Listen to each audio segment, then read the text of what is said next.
ओम नमः शिवाय। ମୁଁ ଜ୍ୟୋତିର୍ବିଦ ଓ ଲେଖକ ପ୍ରଫେସର ରୁଦ୍ରପ୍ରସନ୍ନ ମହାପାତ୍ର ଭୁବନେଶ୍ୱର ଓଡ଼ିଶାରୁ କହୁଛି।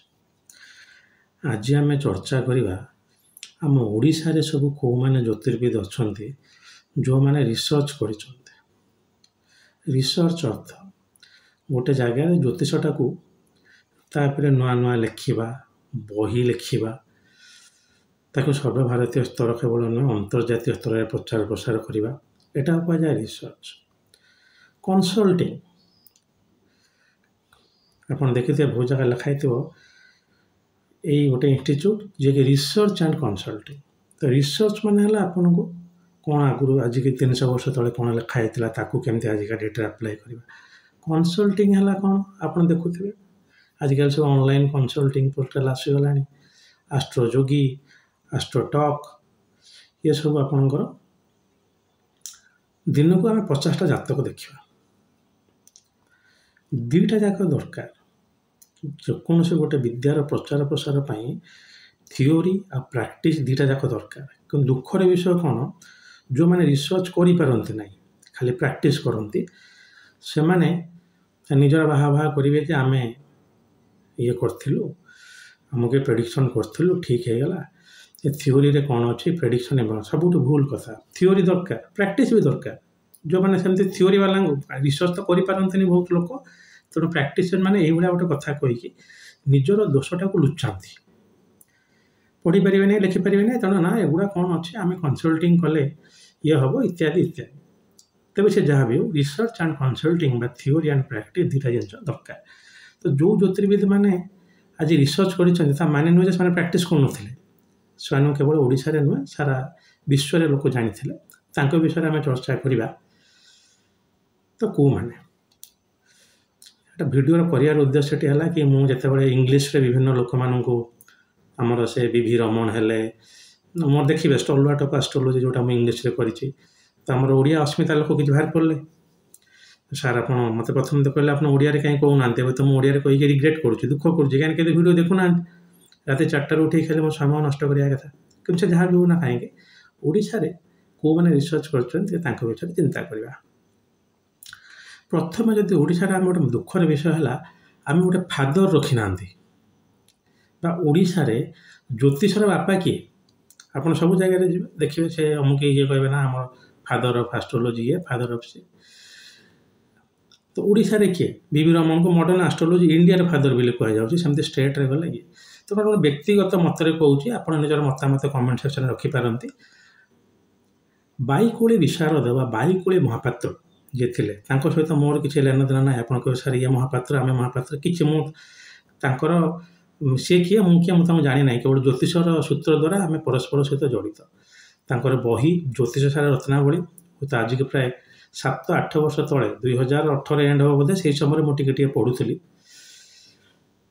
ଏବଂ ତା ଛଡ଼ା ଆଉ କିଛି ନାହିଁ। ତାଙ୍କୁ ଯଦି ଆମେ ଜ୍ୟୋତିଷର ଫାଦର କହିପାରିବା, ଓଡ଼ିଶା ଜ୍ୟୋତିଷର ଫାଦର ବୋଲି ଯଦି କାହାକୁ କହିହେବ, ତାହେଲେ ସେ ହେଲେ ବାଇକୁଳି ମହାପାତ୍ର। ବ୍ୟକ୍ତିଗତ ମତ, କୌଣସି ଫଣ୍ଡାମେଣ୍ଟାଲିଷ୍ଟ ଏତେ ଭାରି ପଡ଼ିକି ମୋତେ ଆକ୍ୟୁଜ୍ କରିବେ ନାହିଁ, ଏଟା ମୋର ବ୍ୟକ୍ତିଗତ ମତ। ଆପଣ ନ ମାନିଲେ ସେଠୁ ମୋର କିଛି ଅସୁବିଧା ନାହିଁ, କିନ୍ତୁ ଆମର ନାହାନ୍ତି।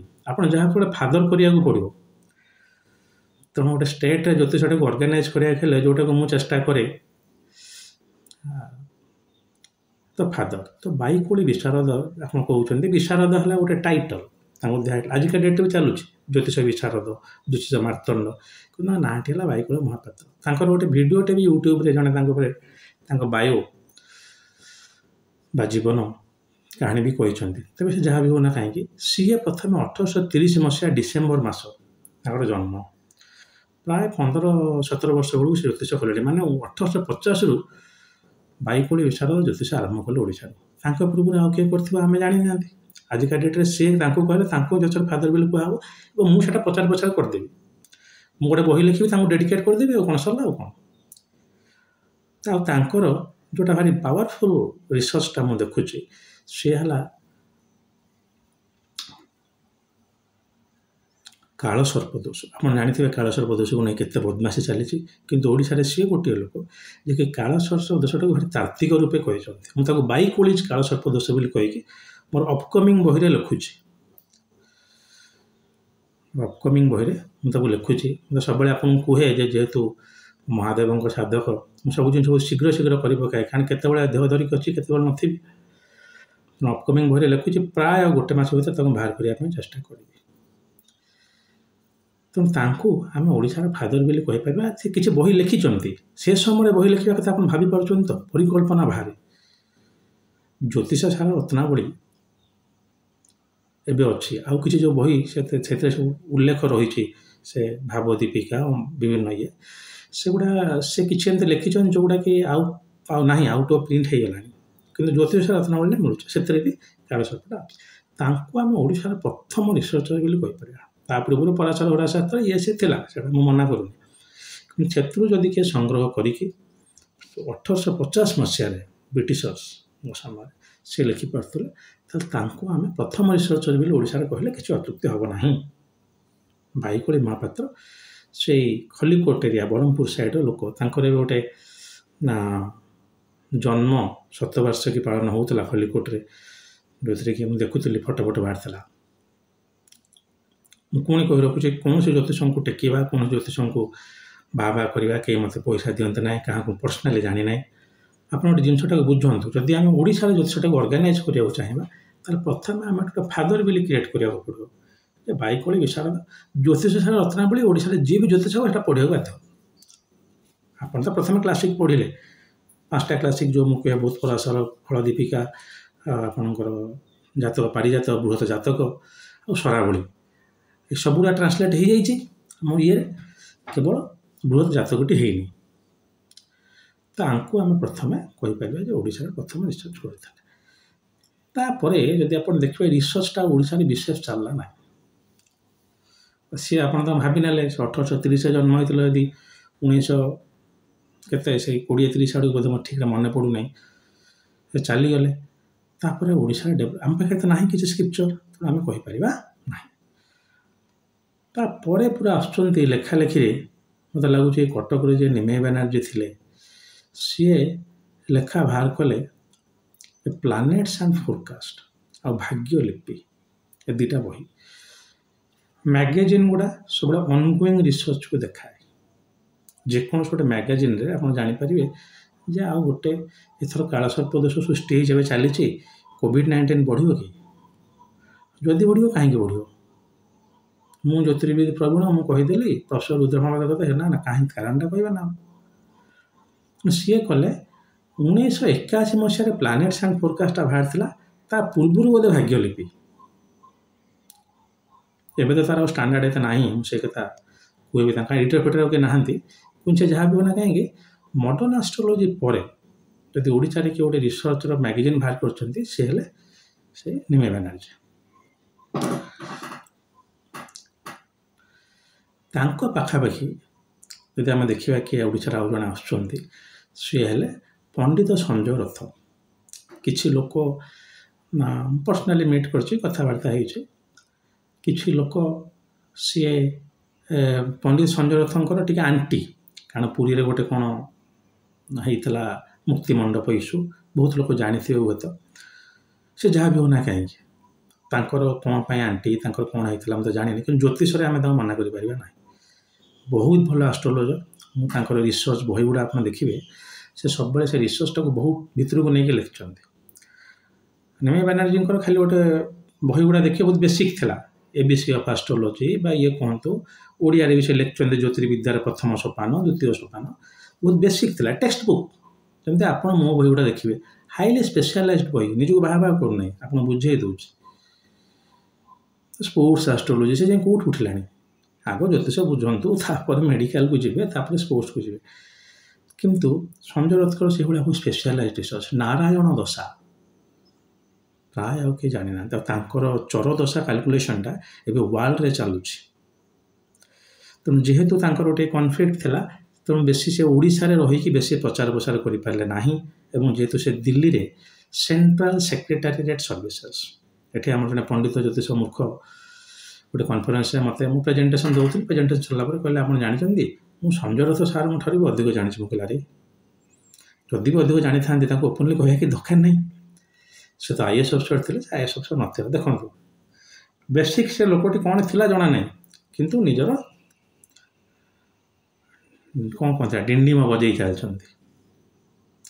ସେଣ୍ଟ୍ରାଲ ସେକ୍ରେଟାରିଏଟ୍ ସର୍ଭିସେସ୍ ଅର୍ଥାତ୍ central secretariat group B officer ସେମାନେ କେବଳ ଗଭର୍ଣ୍ଣମେଣ୍ଟ ଅଫ୍ ଇଣ୍ଡିଆରେ ସେମାନେ ସେକ୍ରେଟାରୀ ରହିବେ ଏବଂ ସେମାନେ ଗୋଟେ IAS ର୍ୟାଙ୍କକୁ ପଳେଇ ଯାଇପାରିବେ।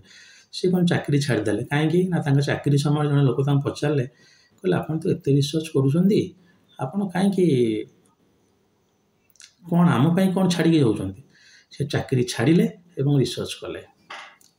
ସେ ଜ୍ୟୋତିଷ ପରିବାର ଲୋକ ସେ ତ ନିଜକୁ ଅଚ୍ୟୁତାନନ୍ଦ ଦାସ ଯିଏ ଅଛନ୍ତି ଆମର ତାଙ୍କ ପରିବାର ସହିତ ଲିଙ୍କ କରନ୍ତି ତାର ସତ୍ୟ ସେ ଯାହା ବି ହେଉନା କାହିଁକି କିନ୍ତୁ ଏକ୍ସେଲେଣ୍ଟ ରିସର୍ଚ୍ଚ ତାଙ୍କର ସବୁ ରିସର୍ଚ୍ଚଟାକୁ ସିଏ ବେଦିକ ଏ ସହିତ ପୁରାନ୍ତି। ଏଇ ଆମର 2022 ମସିହାରେ ଆମ ଓଡ଼ିଶାରେ ମେ ଫେୟାରରେ ଗୋଟେ ହେଉଥିଲା ଫଙ୍କସନ୍ ସେଠି ମୁଁ ଥିଲି ଆଉ ଆମର କେହି ନଥିଲେ କେବଳ ଓଡ଼ିଶାରୁ। ତ ଦେଖୁଥିଲି ସଞ୍ଜୟ ସାର୍ କେମିତି ଇଏ କରୁଥିଲେ ମୋତେ ପର୍ସନାଲି ଜାଣିଛନ୍ତି ଯଦିଓ ସାରା ବିଶ୍ୱରୁ ଆପଣ ଯାହାକୁ ଦେଖୁଛନ୍ତି ସେ କମିଲା ସଟନ୍ କାପିଏଲ ରାଜ ସବୁ ପ୍ରେଜେଣ୍ଟ ଥିଲେ କିନ୍ତୁ ମୁଁ ତ ଟିକେ ଆମର ବିବି ରମଣଙ୍କ ନାତି ଯିଏ ରମଣ ସୁପ୍ରଭଜା ରମଣ ତାଙ୍କ ସହିତ ଟିକେ ଭଲ ଶୁଣ ତାଙ୍କ ସାଙ୍ଗରେ ବେଶୀ ବିଜି ରହିଗଲି। ବଢ଼ିଆ ରିସର୍ଚ୍ଚ କରନ୍ତି ସଞ୍ଜୟ ରଥ। ଆପଣ ଯଦି କହିବେ ସାର୍ ସେ ଓଡ଼ିଆରେ ଲେଖିନାହାନ୍ତି ତାଙ୍କ ବହି ଇଂଲିଶଟା ଓଡ଼ିଆ ଟ୍ରାନ୍ସଲେଟ୍ କରିଦେଉନାହାନ୍ତି।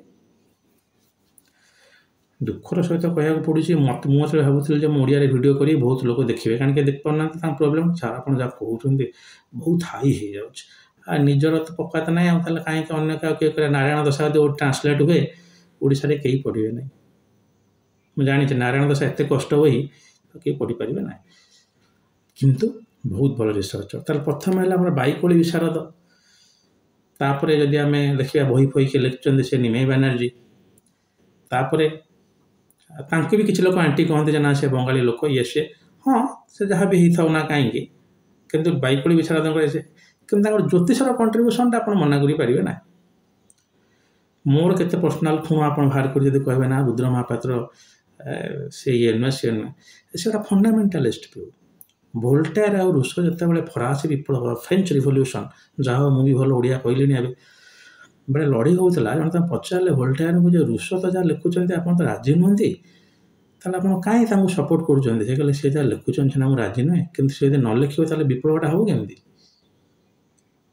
ସେଗୁଡ଼ା ହୁଏତ ମୁଁ ମୋ ଜାଗାରେ ଜ୍ୟୋତିଷ ଠିକ୍ ହେଇପାରୁଛି ଅନ୍ୟ କାହା ଜାଗାରେ ପ୍ରଫେସର ବାନାର୍ଜୀ ଠିକ୍ ଅଛନ୍ତି ଅନ୍ୟ କାହା ଜାଗାରେ ଆଉ କିଏ ଠିକ୍ ଅଛନ୍ତି ପରସ୍ପର ସହିତ କନଫ୍ଲିକ୍ଟର କିଛି ମାନେ ନଥାଏ।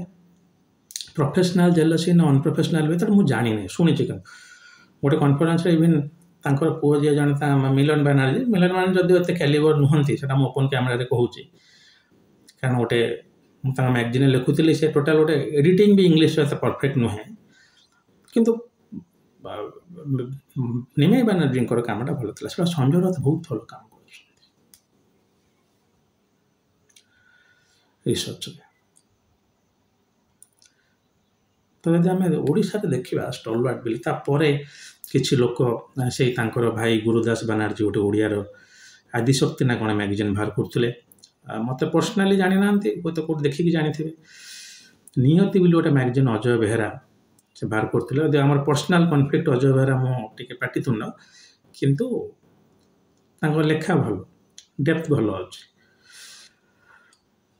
ତ ଇଏ ତ ନୂଆ ନୂଆ ତ ଏବେ କରେଣ୍ଟ ରିସର୍ଚ୍ଚ ଓଡ଼ିଶାର ପଙ୍ଗା ମାରିଗଲା। ରୁଦ୍ର ମହାପାତ୍ର ଟିକେ ଲେଖୁଛି ମୁଁ ତ ଅନ୍ୟମାନଙ୍କୁ କୁହେ ମୁଁ ଆରେ ମୁଁ ଲେଖିବା ସାରିଲା ପରେ ପୁଣି କ'ଣ ହେବ ସେ ଜଣେ ଭଲ ଅଛନ୍ତି ସେ ଥିଲେ ଜଣେ ବିରାଟ ଇଞ୍ଜିନିୟର ନା ନେବାଟା ଠିକ୍ ହେବନି ତେଣୁ ସେ କହିଲେ ଆଉ ଜଣେ କିଏ ପଠାଇବେ ଭଗବାନ ରିସର୍ଚ୍ଚ କରିବାକୁ। ତେଣୁ ଓଡ଼ିଶାର ଯଦି ଆପଣ ତାହେଲେ ଆପଣ ପ୍ରଥମେ ବାଇକୋଳି ବିଶାରଦ ମହାପାତ୍ରଙ୍କର ବହିଟି ତାଙ୍କୁ ଆମେ ଫାଦର ବୋଲି କହିବା ତାପରେ ଆପଣ ନିମେଇ ବାନାର୍ଜୀ କୁହନ୍ତୁ ଆଉ ଏବେ ପଣ୍ଡିତ ସଞ୍ଜୟ ରଥ ବି କୁହନ୍ତୁ କାରଣ ସଞ୍ଜୟ ରଥ ତାଙ୍କର ଗୋଟେ ୟଙ୍ଗର ହେବେ ନିମେଇ ବାନାର୍ଜୀ ତ ଚାଲିଗଲେଣି ହଁ ପଣ୍ଡିତ ସଞ୍ଜୟ ରଥ ବି ଏବେ ଟିକେ ମେଣ୍ଟାଲ ଟର୍ମିନାଲ ରହୁଛି ତାଙ୍କର ମଜା କହୁଥିଲେ ମାନେ ଜ୍ୟୋତିଷ ଗୋଟେ ଏମିତି ଜିନିଷ ଆପଣ ଯେତେବେଳେ ବହୁତ ଦିନ ତ ପ୍ରାକ୍ଟିସ୍ କରିବେ ୟୁ ମେ ଲୁଜ୍ ଇଟ୍ ଆପଣ ଏଇଟା ହରେଇ ଦେଇପାରନ୍ତି ନିଜର ଧୀ ଶକ୍ତି। ତେଣୁ ଏଇ ତିନି ଜଣଙ୍କ ପରେ ଆଉ ଏବେ ଜଣେ ବହି ଆମ ଲେଖୁଛନ୍ତି ଡାକ୍ତର ରଘୁନାଥ ରାଉତ ବୋଲି ମୁଁ ଜାଣିନାହିଁ କିନ୍ତୁ କିଛି ବହି ଲେଖିଛନ୍ତି ସେ ଯେମିତି ଅକ୍ଷୟ ମହାନ୍ତି ଲଣ୍ଡା ମୁଣ୍ଡିଆ ଡ୍ରାଇଭର ଗୀତ ଲେଖିକି ବଦନାମ ହେଲେ ସେଭଳିଆ ଇଏ ସେମିତି 5 ମିନିଟ୍ ନା 10 ମିନିଟ୍ରେ ଗ୍ରହ ଦଶାର ମୁକ୍ତି ବହିଟା ଲେଖିକି ଟିକେ କଣ୍ଟ୍ରୋଭର୍ସିକି ଯାଇଥିଲେ, କିନ୍ତୁ ଲେଖିଛନ୍ତି। ଗଲା ଦେବରାଜ ପାଠୀ, ସେ ଜଣେ ଲେଖକ, ସିଏ ଆମର କିଛି ବହି ବି ଟ୍ରାନ୍ସଲେଟ୍ କରିଛନ୍ତି, ସେ ସରାବଳୀ ଏସବୁ ତାଙ୍କର ଆପଣ ଦେଖିବେ ତାଙ୍କର ଲେଖାଟା ଅଛି। ଆମର ପଞ୍ଚାଙ୍ଗରେ ବାହାରୁଛି ଯେ ତାଙ୍କର ଟିଚର ଜଣେ ଥିଲେ, ଏନିମି ବାନାର୍ଜୀ ଟିଚର ଥିଲେ, ବାଇକୋଳି ବିଶାରଦ ମଧ୍ୟ ଟିଚର ଫ୍ୟାମିଲିର। ଆପଣ ଦେଖନ୍ତୁ ବୃହସ୍ପତି କେମିତି କାମ କରୁଛି, ଯଦି ଜ୍ଞାନ ପ୍ରତି ଆସ୍ଥା ନ ଆସିବ ତାହେଲେ ହବ। ତ ବୁଝିପାରିଲେ, ପ୍ରଥମ ଯଦି ମୁଁ କହି ଆସିଲି ବାଇକୋଳି ବିଶାରଦ, ତାପରେ ଇଏ ପ୍ରମୋଦ ଶତପଥୀ, ମୁଁ ପର୍ସନାଲି ମିଟ୍ କରିଛି, କଥା ହେଇଛି। ସେ କହିଲେ ମୁଁ ବାଇକୋଳି ବିଶାରଦଙ୍କର ବା ମହାପାତ୍ରଙ୍କର ଷ୍ଟୁଡେଣ୍ଟ। ମୁଁ କହିଲି କେମିତି ସମ୍ଭବ ହେଲା, ମୁଁ ତ ଜାଣିପାରିଲିନି, କାରଣ ସିଏ ତ ଚାଲିଗଲାଣି ବ୍ରିଟିଶ ପୂର୍ବରୁ। ଆପଣ କେବେ ଆଷ୍ଟ୍ରୋଲୋଜି ଆରମ୍ଭ କଲେ ଯେ ସେ ତ ନଥିଲେ, 1930ରୁ ଯେ ଗଲେଣି, 1930 ନୁହେଁ ତା ପୂର୍ବରୁ ଆହୁରି 1908-10ରେ ଗଲେଣି, ମନେ ପଡ଼ୁନି, କ୍ଷମା କରିବେ। ତାଙ୍କ ଷ୍ଟୁଡେଣ୍ଟ ହେଲେ କେମିତି, ହୁଏତ ତାଙ୍କର ଅନ୍ୟ ଥିବେ, କିନ୍ତୁ ସିଏ ଭଲ ଭଲ ବହି ଲେଖିଛନ୍ତି। ଆମର ପରାଶରଟାକୁ ଟ୍ରାନ୍ସଲେଟ୍ କରିଛନ୍ତି। ତାପରେ ଜ୍ୟୋତିଷାର୍ଣ୍ଣବ ବୋଲି ଗୋଟେ ନିଜର ଆମ ଓଡ଼ିଶାର ଗ୍ରନ୍ଥ ଭଳିଆ ସେଟା, ବିଭିନ୍ନ ବହି ଆମେ ଲେଖିକି ରଖୁଛନ୍ତି। ଜ୍ୟୋତିଷାର୍ଣ୍ଣବ ନବନୀତମ ବୋଲି ଗୋଟେ ବହି ଅଛି ସାଂସ୍କ୍ରିଟର କ୍ଲାସିକ୍, ତା ସହିତ ଏ ବହିର କିଛି ସମ୍ପର୍କ ନାହିଁ। ଜ୍ୟୋତିଷାର୍ଣ୍ଣବ ନବନୀତମଟା କୁହାଯାଏ, ତାକୁ ଶିବ ଲେଖିଛନ୍ତି। ମୁଁ ସେ ବହି ଉପରେ ରିଭ୍ୟୁ କରିଛି, ଛୋଟିଆ ବହିଟେ ଅଛି ମୋ ପାଖରେ। ତ କେବେଠୁ ଆଉଟ୍ ଅଫ୍ ପ୍ରିଣ୍ଟ ହେଇଗଲାଣି 1990ରୁ, କିନ୍ତୁ ଯାହା ହଉ ଭଲ ସଂଯୋଗରେ ମୁଁ ସେ ବହି ସବୁ ରଖିଛି। ତେଣୁ ବାଇକୋଳି ବିଶାରଦ ହେଲେ, ନିମେଇ ବାନାର୍ଜୀ ହେଲେ, ପଣ୍ଡିତ ସଞ୍ଜୟ ରଥ ହେଲେ, ଏମାନେ ସବୁ ଓଡ଼ିଶାର ଜ୍ୟୋତିଷଟାକୁ ବହୁତ ଆଗକୁ ନେଇଛନ୍ତି। ପ୍ରମୋଦ ଶତପଥୀ ତ ଷ୍ଟେଟ୍ ଭିତରେ ରହିଗଲେ, ଯଦିଓ ବହି ଗୁଡ଼ା ଖାଲି ଓଡ଼ିଆରେ ସେ ଲେଖିଲେ ଷ୍ଟେଟ୍ ଭିତରେ ରହିବ ଅଟୋମେଟିକାଲି। ଆଉ ଏବେକା ଡେଟ୍ରେ ଦେଖିବାକୁ ଗଲେ କ୍ୟାପ୍ଟେନ୍ ମାନସ ରଞ୍ଜନ ସ୍ୱାଇଁ ବି ଜାଣିଛନ୍ତି, ଆମେ କଥାବାର୍ତ୍ତା ହଉ, ସେ ବି କିଛି ବହିଟାକୁ ଟ୍ରାନ୍ସଲେଟ୍ କରିଛନ୍ତି। ବୃହତ ସଂହିତା ଯେଉଁଟା ବରାହମିର, ସେଇଟା ଟ୍ରାନ୍ସଲେଟ୍ ହେଇଛି। ଆମେ ଦେଖିଲେ ଗୋଟେ ଟୋଟାଲ ଯେଉଁମାନେ ରିସର୍ଚ୍ଚ କରୁଛନ୍ତି ଓଡ଼ିଶାରେ, ତାଙ୍କ ନମ୍ବରଟା କେତେ ହେବ, 10 ସିଓ। ଆଉ ଯେଉଁମାନେ ଆଜିକା ଡେଟ୍ରେ 60-70 ବର୍ଷରେ ରିସର୍ଚ୍ଚ ଆରମ୍ଭ କରିବେ, ସେମାନଙ୍କର କଣ୍ଟ୍ରିବ୍ୟୁସନଟା କେତେ ରହିବ। ଗୋଟେ ଲୋକ ମୋ ମତରେ ତା ଜୀବନ କାଳ ଭିତରେ ଯଦି 5ଟା-10ଟା ବହି ନ ଲେଖିଦେଇଗଲା, ତାହେଲେ କିଛି ହେଲାନି ନା। ସେ ମୋ ଭଳିଆ ଚଟି ବହି ବି ହେଇଥାଉ।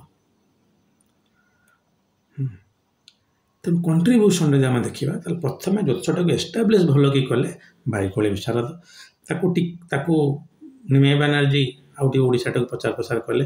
ଆଉ ନିମେଇ ବାନାର୍ଜୀ ବହୁତ ଲୋକ ଅଲ୍ ଇଣ୍ଡିଆରେ ଜାଣିଛନ୍ତି। ମୋତେ ସମସ୍ତେ କୁହନ୍ତି ଆପଣ ନିମେଇ ବାନାର୍ଜୀଙ୍କ ଷ୍ଟୁଡେଣ୍ଟ ବୋଲି କହିଦିଅନ୍ତୁ, ଆଉ ମୁଁ ମନା କରିପାରେ ନା। କ'ଣ ଓପନଲି ମନା କରିବା, ମୁଁ ତାଙ୍କୁ ଦେଖିନି ଷ୍ଟୁଡେଣ୍ଟ କ'ଣ ହେବି। ଆଉ ପଣ୍ଡିତ ସଞ୍ଜୟ ରଥଙ୍କ ଆମ ଷ୍ଟୁଡେଣ୍ଟ, ମୁଁ ନାଇଁ ନା, ମୁଁ ତ ସିଏ କିଏ, ଆମେ ସେତେ ଅଯୋଗ୍ୟ ବ୍ୟକ୍ତି ଯେ ଆମେ ଗୁରୁ କୃପା ପାଇନୁ, ଯେତିକି ହେଇଛ ମହାଦେବଙ୍କ କୃପାରୁ ନିଜେ ପଢ଼ିକି। କିନ୍ତୁ ଗୁରୁ କୃପା ଥିଲେ ଆଜିକା ଦିନରେ ମୁଁ ଆପଣଙ୍କୁ ଯେତେ ଯୋଡ଼େ ଜିନିଷ କହିଦେଇ ପାରୁଛି, ମୋତେ ସେ କହିଦେଇ ପାରିଥାନ୍ତେ।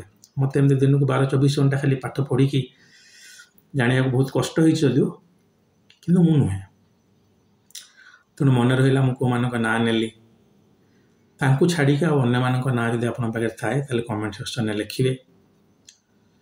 ଉଦ୍ଦେଶ୍ୟ ହେଲା, ଆପଣ ଓଡ଼ିଶାରେ, ମୁଁ ଯେଉଁ ଜିନିଷଟା ଇଣ୍ଡିଆ ଲେଭେଲରେ କହୁଥିଲି, ସେଇଟା ଓଡ଼ିଶାରେ ମୁଁ ଏଇଥିପାଇଁ କହୁଛି, ସେ ଲୋକ ଟିକେ ଜାଣନ୍ତୁ ଏଇମାନେ ରିସର୍ଚ୍ଚ କରିଛନ୍ତି। ଆଉ ଏଇ ଯେଉଁ କମର୍ସିଆଲ ଆଷ୍ଟ୍ରୋଲୋଜର, ଆମକୁ ଛାଡ଼ିକି ଆଉ ଜ୍ୟୋତିଷବିଦ ଥିବେ ଯେଉଁମାନେ ଭଲ ଜାଣିଥିବେ, କିନ୍ତୁ ମୁଁ ସବୁବେଳେ କୁହେ ରିସର୍ଚ୍ଚ ଅନପବ୍ଲିଶଡ ଇଜ୍ ନଟ୍ ରିସର୍ଚ୍ଚ। ଆପଣ ଯାହାଟା ଶିଖିଲେ ସେଇଟା ଆପଣଙ୍କ ସାଙ୍ଗରେ ମରିଗଲା, ଆପଣଙ୍କୁ କିଏ ଚିହ୍ନିପାରିଲେନି। ଡକ୍ଟର ରମଣଙ୍କ ଠାରୁ ଭଲ ଭଲ ଆଷ୍ଟ୍ରୋଲୋଜର ଥାଇପାରେ, କିନ୍ତୁ ତାଙ୍କୁ ହିଁ ଚିହ୍ନିଲେ। ଲେଖନ୍ତୁ, ଲେଖିବାର ସ୍କୋପ୍ ତ ଅଛି। ଏବେ ବି ସେ ଭାଗ୍ୟଲିପି ବାହାରୁଛି, ପ୍ଲାନେଟ୍ସ ଫୋରକାଷ୍ଟ ବାହାରୁଛି, ଆପଣ ଲେଖିପାରିବେ। ବହି ଲେଖିବା ଏତେ ଦରକାର ନାହିଁ।